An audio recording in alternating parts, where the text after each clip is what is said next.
Hello guys, TKG here for your comfortable LostArk life. In this video, I'd like to cover the recent status and improvements that was live on the LostArk KL, as the KL region update progression are quite slightly ahead than the global. So I thought it'd be great to share some of those infos for your LostArk journey. Now follow me, I'll show you what you need. Today, I'm going to talk about some of the ongoing debate that are currently going on, along with the recent addition of raids on the Korean region. There's currently a lot of discussion and debate going on among players about whether it's really efficient to just look at the reward from the new event raid and progress your item level. So I'd like to share this debate with you and show you the structural issues that still exist in LostArk. Let's talk about the cost first. The current issues is the cost of going from 1640 to 1680 or 1660 is reasonable. First, let's talk about the calculated cost. The average cost of going from 1640 to 1660 calculated in the Korean community is as follows. Honestly, it costs more than expected. And I'm not done yet.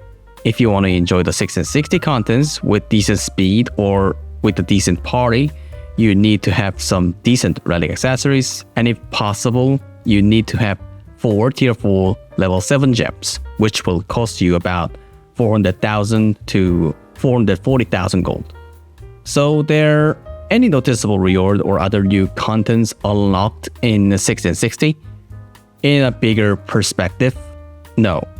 Relic level bracelet are added, but honestly, relic bracelet are mostly just passing section. So are the gold rewards themselves different? That's not true either. So by spending this much gold, you will see a difference of roughly 8,000 to 10,000 weekly gold. So in the long term, 1660 doesn't really fit as a long-term parking section. It's better to think of it as a short break section before getting to 1680. So if you are a player planning to park at 1660, I recommend waiting a bit longer than at 1640. In fact, the structural problem is still being pointed out, so there may be a major improvements to this section when you go to the summer long. Then what about the cost to go up to 1680? In fact, to be honest, it is true that it costs more, it is obvious, but the problem is, as I said earlier, the additional cost is bigger. You need the so-called mid-low ancient level accessories and the tier 4 gems that go into your main skills also requires a level of gems that are one level higher than 1660 as raid requirements. And that's at least 3 of them. In fact, it is really expensive. I'll be honest with you, going from 1640 to 1680 is ridiculously expensive. It is not something you can just click a few times to get there. And if you expand this to a roster and have multiple characters, I don't want to think about it. That's why many people create multiple identical characters to save money. Of course, the rewards themselves are really attractive. It's attractive that the Act 2 raid is unlocked, and it's attractive that the ancient level accessories and bracelet are unlocked. And it is true that the gap in gold reward is also noticeably wide. It's also true that the newly added Gangseop event raid also gives decent 8-player rewards. But of course, what catches the eye, the fact that these high costs are really a flaw. So why is this kind of reward-related and progress-related information so overflowing in the Korean community? It's because the Gangseop raid and the advanced honing and transcendence-related contents have changed. There was a nerf update that reduced the cost of advanced honing and transcendence. Players who had some spare materials tried to level up by using the materials that they had been saving, which is why this phenomenon is happening. But honestly, the impact of this patch seems to be flowing differently than expected.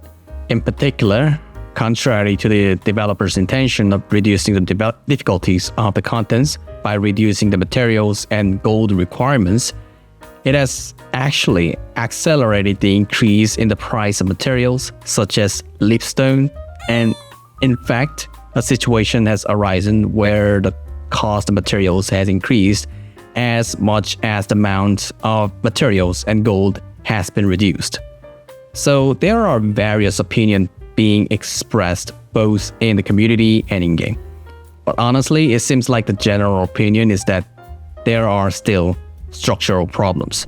In fact, the current in-game economic situation is some ways something that LostArk brought upon itself. In fact, many players have endured this distorted structure for a long time since moving on to Season 3. If they had accepted the players' opinions before Season 3 started and made the Season 3 truly new starting point, LostArk would probably be a little different now. However, if we were to draw a conclusion from this video, I think we can say this. To be honest, in the end, waiting is beneficial. In fact, since everything is uncertain, it seems that the conclusion reached is that waiting is beneficial. As I said before, if Season 3 had been the true starting point, I think there would have done something reasonable changes in the process from the current 1600 to 1620. Of course, there are still about 2 to 4 months left until the summer long, so if you level up slowly to 1680, I would recommend this method, because most of the content in LostArk can be solved with time. Nevertheless, if you say, I can't accept this cost, I would recommend waiting for some structural changes until the summer. But honestly, I'm both hopeful and worried this time. And I hope we'll see some real structural changes. And actually, efficiency-related debate coming up right now is, of course, because of the structural problem of the LostArk right now. There are still so many really toxic sections that the time and gold that go into them. And honestly, as I didn't mention much earlier, karma is also a progression factor that requires additional gold. Anyway, the structural factors that matters right now, and the reason why we are calculating efficiency is because LostArk is currently pressuring, or more like pushing the players and forcing them to move forward, like they nerfed the low-level content gold supply. To be honest, why should we estimate the efficiency to enjoy the game? And I mean, how much money we should spend, how much we should invest to get a return. To be honest, it's a bit difficult to understand as a player in LostArk.